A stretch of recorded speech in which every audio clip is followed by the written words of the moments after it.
मेरे मार्क्स कम आ रहे हैं। मैंने जितना काउंट करा था उससे लाइक बायो में मुश्किल से 6 मार्क्स कट होना था।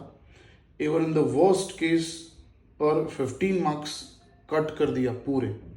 ना व्हाट टू डू, मेरे रिजल्ट पे बहुत अफेक्ट पड़ रहा है। करंटली 80% है, मेरी 85% बनना था फॉर श्योर। Okay, yes. तो देखो, ये एमपी बोर्ड से है वैसे, बट ये गुजरात बोर्ड के बच्चों का भी कॉमन क्वेश्चन है। बहुत सारे कमेंट्स मुझे ऐसे मिले हैं जिस पे बच्चे बोल रहे हैं कि हमारे जो मार्क्स आए हैं उतने मार्क्स तो हमारे एमसीक्यू में होने चाहिए थे, तो एमसीक्यू प्लस थ्योरी मिला के हमारे उतने मार्क्स होने। और यहाँ पे जो ये बच्चे ने लिखा है कि 6 मार्क्स कट होने थे, वो 15 मार्क्स कट हो गए हैं। देखो, मैं आपको पूरा ब्रीफ करता हूं कि पेपर चेकिंग कैसे होता है। दोस्तों, एमसीक्यू जो होते हैं, कोई भी बोर्ड हो, गुजरात बोर्ड हो कोई और बोर्ड हो, एमसीक्यू तो स्कैन ही होते हैं। ठीक है, एमसीक्यू तो आप समझ लो कि सिस्टम में स्कैन होके ही उसके मार्क्स आ जाते हैं। तो उसमें भी आपने जो सर्कल किया है वो प्रॉपर नहीं किया है तो उसके मार्क्स कट हो सकते हैं। Now let's talk about theory portion. Theory portion की बात करें तो कोई भी थ्योरी जैसे एग्जाम में पूछा होता है, आप उस थ्योरी को जब लिखना शुरू करते हो, उसके की पॉइंट्स लिखते हो, उसमें अगर कोई डेरिवेशन है वो करते हो, ग्राफ प्लॉट करते हो, फिर अगर कोई सम है तो डेटा लिखा आपने, फॉर्मूला लिखा, वैल्यू पुट करी, आंसर लाए, यूनिट लिखा। देखो, होता ये है लाइफ में भी, और जब रिटर्न प्रैक्टिस की भी बात कर रहा हूँ, कि हमारी गलती हमें नहीं दिखती पर सामने वाले की गलती हमें तुरंत दिख जाती है।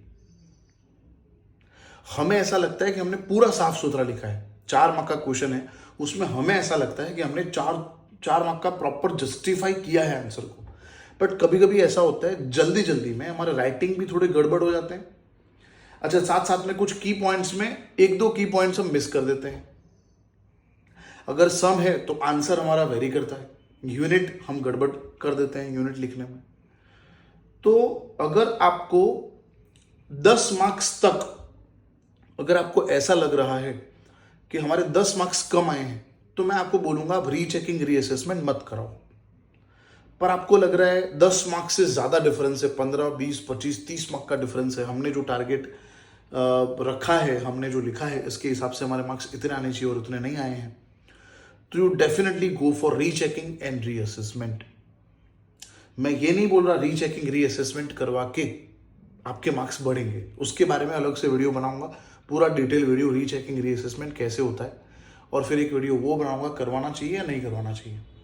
बट अभी मैं आपको बोलूंगा, अगर आपको अनसेटिस्फेक्शन है, 10 से ज्यादा मार्क्स का गैप दिख रहा है रिजल्ट में, जब भी रीचेकिंग रीअसेसमेंट का फॉर्म आए, अभी तक तो नहीं आया है गुजरात बोर्ड में, पर जब भी आता है आप go for it, rechecking reassessment करवा लो, ताकि आपको पता चले आपने कहाँ गलतियां करी हैं, आपको वो गलतियां जो है वो दिखे और फिर आपको सेटिस्फेक्शन हो कि नहीं फिर ठीक है, ऐसा है ना। तो ये वाली बात है। और जैसे मैंने बोला, अगर बहुत ज़्यादा गैप है 10 से ज़्यादा मार्क्स का, तो रीचेकिंग रीअसेसमेंट तो करवाना बनता ही है। पर बहुत सारे बच्चे, यहाँ पे नंबर बहुत बड़ा है, जैसे मैं बोल सकता हूँ कि 10,000 से भी ज़्यादा बच्चे हैं जो ऐसा बोल रहे हैं कि सर इस बार हमने जो लिखा है वो जस्टिफाई नहीं हुआ है, हमें अच्छे मार्क्स नहीं मिले हैं। तो दोस्तों, मैं बोल दूँ आपको, हर साल ऐसा होता है, इस साल का नहीं है ये, एवरी ईयर ऐसा होता है।